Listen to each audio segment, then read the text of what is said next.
ಗೌರವಾನ್ವಿತ ಮಂಡ್ಯ ನಗರದ sir MV ಒಳಾಂಗಣ ಕ್ರೀಡಾಂಗಣದಲ್ಲಿ ಜಿಲ್ಲಾಡಳಿತ, ಜಿಲ್ಲಾ ಪಂಚಾಯತ್ ಮಂಡ್ಯ, ಜಿಲ್ಲಾ ಕಾನೂನು ಸೇವೆಗಳ ಪ್ರಾಧಿಕಾರ ಮಂಡ್ಯ, ಮಹಿಳಾ ಮತ್ತು ಮಕ್ಕಳ ಅಭಿವೃದ್ಧಿ ಇಲಾಖೆ, ಜಿಲ್ಲಾ ವಿಕಲಚೇತನರ ಹಾಗೂ ಹಿರಿಯ ನಾಗರಿಕರ ಸಬಲೀಕರಣ ಇಲಾಖೆ, ಯುವ ಸಬಲೀಕರಣ ಮತ್ತು ಕ್ರೀಡಾ ಇಲಾಖೆ, ಹಿರಿಯ ನಾಗರಿಕರ ಕಲ್ಯಾಣ ಕ್ಷೇತ್ರದಲ್ಲಿ ಕಾರ್ಯನಿರ್ವಹಿಸುತ್ತಿರುವ ಸ್ವಯಂ ಸೇವಾ ಸಂಸ್ಥೆಗಳ ಆಶ್ರಯದಲ್ಲಿ ವಿಶ್ವ ಹಿರಿಯ ನಾಗರಿಕರ ದಿನಾಚರಣೆಯ ಪ್ರಯುಕ್ತ ಹಿರಿಯ ಕ್ರೀಡೆ ಮತ್ತು ಸಾಂಸ್ಕೃತಿಕ ಸ್ಪರ್ಧೆಗಳು ಜರುಗಿತು.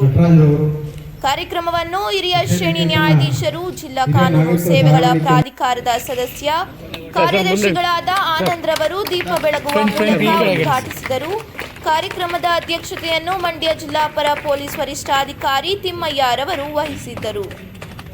ಕಾರ್ಯಕ್ರಮದಲ್ಲಿ ಮಹಿಳಾ ಮತ್ತು ಮಕ್ಕಳ ಕಲ್ಯಾಣ ಇಲಾಖೆ ಕೋಮಲ್ ಕುಮಾರ್, ಜ್ಞಾನಸಿಂಧು ವೃದ್ಧಾಶ್ರಮದ ಕಾರ್ಯದರ್ಶಿ ವಿಜಯ್ ಕುಮಾರ್, ಮಂಡ್ಯ ಜಿಲ್ಲಾ ಸರ್ಕಾರಿ ನಿವೃತ್ತ ನೌಕರರ ಸಂಘದ ಅಧ್ಯಕ್ಷರಾದ ಕೆಬಿ ಶಿವಲಿಂಗಯ್ಯ, ಹಿರಿಯ ನಾಗರಿಕರ ಕ್ಷೇಮಾಭಿವೃದ್ಧಿ ಸಂಘದ ಅಧ್ಯಕ್ಷರಾದ ಚಿಕ್ಕುಚ್ಚಯ್ಯ, ಅಂಬುಜಮ್ಮ ಸೇರಿದಂತೆ ಇತರರು ಉಪಸ್ಥಿತರಿದ್ದರು. ಕೆಲವು ನಮ್ಮ ಹತ್ರ ಬರ್ತದೆ ದೂರುಗಳು, ಕೆಲವು ಹಾಗಂತೇಳಿ ನಮ್ಮ ಹತ್ರ ಬಂದವರು ಮಾತ್ರ ಕಷ್ಟಗಳನ್ನು ಅನುಭವಿಸ್ತಿದ್ದಾರೆ ಅಂತ ನಂಬಿಕೆ ಬರೋದು.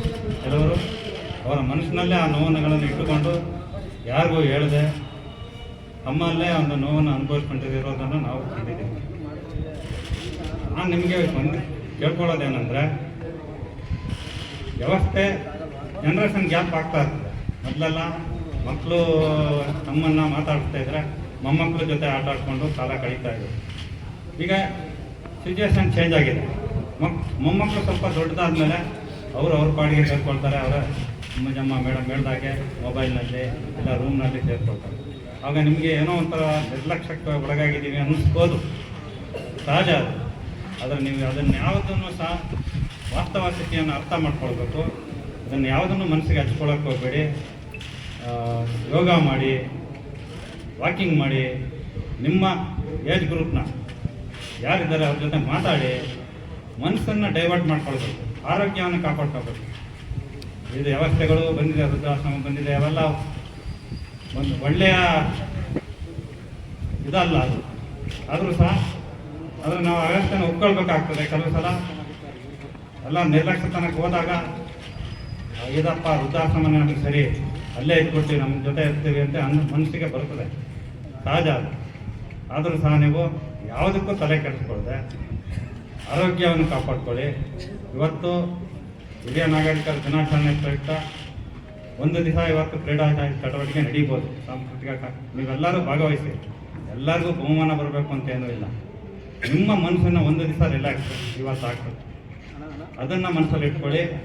ಮುಂದಿನ ದಿನಗಳಲ್ಲೂ ಸಹ ನೀವು ಆರೋಗ್ಯ ಕಾಪಾಡ್ಕೊಳ್ಬೇಕು. ಯಾವುದೇ ನಮ್ಮ ಸುತ್ತಮುತ್ತ ನಮಗೆ ಕೆಲವು ಅನ್ಯಾಯಗಳು ಆಗ್ಬೋದು, ಅದನ್ನು ತಲೆ ಕೆಡಿಸ್ಕೊಳಕ್ಕೆ ಹೋಗಬೇಡಿ. ಇಷ್ಟು ದಿವಸ ನೀವು ಒಳ್ಳೆಯ ರೀತಿಯಲ್ಲಿ ಬದುಕಿದ್ದೀರಿ. ಸಾಧ್ಯವಾದರೆ ಕಿರಿಯರಿಗೆ ಮಾರ್ಗದರ್ಶನ ನೀಡಿ, ಕೇಳೋದು ಬಿಡೋದು ಅವ್ರಿಗೆ ಬಿಟ್ಟಿತ್ತು. ಇವತ್ತೆಲ್ಲ ವೃದ್ಧಾಶ್ರಮ ಹಿಂದೆ ಜಿಲ್ಲೆಗೊಂದು ಸಾಕಾಗ್ತಿತ್ತು, ಅದಕ್ಕೆ ಜನ ಬರ್ತಿರ್ಲಿಲ್ಲ. ಇವತ್ತು ಹೋಬ್ಳಿಗೊಂದಾದರೂ ಸಾಲಲ್ಲ ಅಂತ ಕಾಣಿಸ್ತದೆ. ತಂದೆನ ಒಬ್ಬನ ಮಾಡಿಕೋ, ತಾಯಿನ ಒಬ್ಬ ಸಾಕು 6 ತಿಂಗಳು, ತಾಯಿನ ಒಬ್ಬ ತಿಥಿ ಮಾಡೋ, ತಂದೆನ ಒಬ್ಬ ತಿಥಿ ಮಾಡೋ.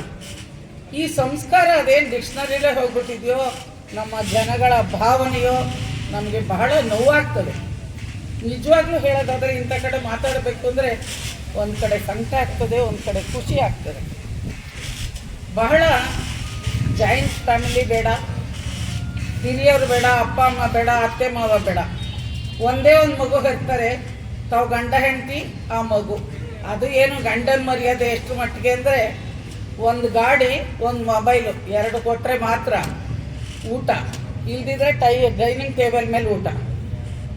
ಭಾಳ ಬೇಜಾರಾಗಿ ನಾವು ಯಾಕೆ ಇದನ್ನೆಲ್ಲ ನೋಡೋಕ್ಕೆ ಇನ್ನೂ ನಾವು ಉಳ್ಕೊಂಡಿದ್ದೀವಲ್ಲ. 72 ತುಂಬಿ ನನಗೆ 73ನೇ ವಯಸ್ಸು. ಭಾಳ ಮನಸ್ಸಿಗೆ ನೋವಾಗ್ತದೆ. ನಮ್ಮನ್ನು ಅಷ್ಟೆಲ್ಲ ಇವತ್ತಿಗೂ ಕೂಡ ಹಿರಿಯ ಅಪ್ಪ ಅಮ್ಮದಿರು ಗದ್ದೆನಲ್ಲಿ ಕೂಲಿ ಮಾಡಿ ಕೆಲಸ ಮಾಡಿ ಇವತ್ತಿಗೂ ಓದಿಸೋವಂಥ ರೈತರಿದ್ದಾರೆ. ಅವ್ರ ಪಾದಕ್ಕೆ ನಮಸ್ಕಾರ ಮಾಡ್ತೀನಿ. ಅದೇ ನೀವು ಅಂಥ ಅಪ್ಪ ಅಮ್ಮನ ಯಾಕೆ ಕಡೆಗಣಿಸ್ತಾ ಇದ್ದೀರೋ, ಅದೇನು ಡಿಕ್ಷನರಿಲೇ ಕೆಟ್ಟೋಗಿದೆಯೋ, ನಮ್ಮಲ್ಲೇ ಕೆಟ್ಟೋಗಿದೆಯೋ, ಅದೇ ಸೂರ್ಯ ಅದೇ ಚಂದ್ರ. ನಮ್ಮ ಭಾವನೆಗಳು ಎಷ್ಟು ಮಟ್ಟಿಗೆ ಆಗಿದ್ದಾವೆ. ದಯಮಾಡಿ ಎಲ್ರಿಗೂ ಕೂಡ ಕಿವಿ ಮಾತನ್ನು ಹೇಳೋದಾದರೆ, ನಾನು ಮುಂದ್ಲಾರ್ ಹೋದ್ಮೇಲೆ ಹಿಂದ್ಲಾರ್ ಬಂದೇ ಬರುತ್ತೆ. ನಾನು ಅನುಭವಿಸಿದ್ದ ನೀನು ಬರಬೇಕಾಗತ್ತೆ. ಹುಟ್ಟು ಸಾವು ಜೊತೆಲೇ ಬಂದಿದೆ. ಅಪ್ ಆ್ಯಂಡ್ ಡೌನ್ ಟಿಕೆಟ್ ಕೊಟ್ಬಿಟ್ಟವನೇ ದೇವರು, ಡೇಟ್ ಗೊತ್ತಿಲ್ಲ ಅಷ್ಟೇ. ತಾವು ಒಳ್ಳೆ ಕೆಲಸ ಮಾಡಿ, ತಂದೆ ತಾಯಿನ, ಜಾಯಿಂಟ್ ಫ್ಯಾಮಿಲಿನ, ಅಣ್ಣ ತಮ್ಮಂದರ, ಸಹೋದ್ಯೋಗಿಗಳನ್ನ ನಗ್ನಗ್ತಾ ಬಾಳಿ, ನಗ್ನಗ್ತಾ ಖುಷಿಯಾಗಿರಿ. ಯಾವತ್ತಾರು ಹೋಗೇ ಹೋಗ್ತೀವಿ.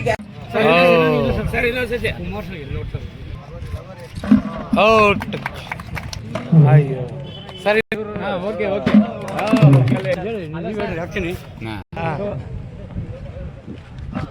ಅವನು ಓಕೆ ಓಕೆ ಓಕೆ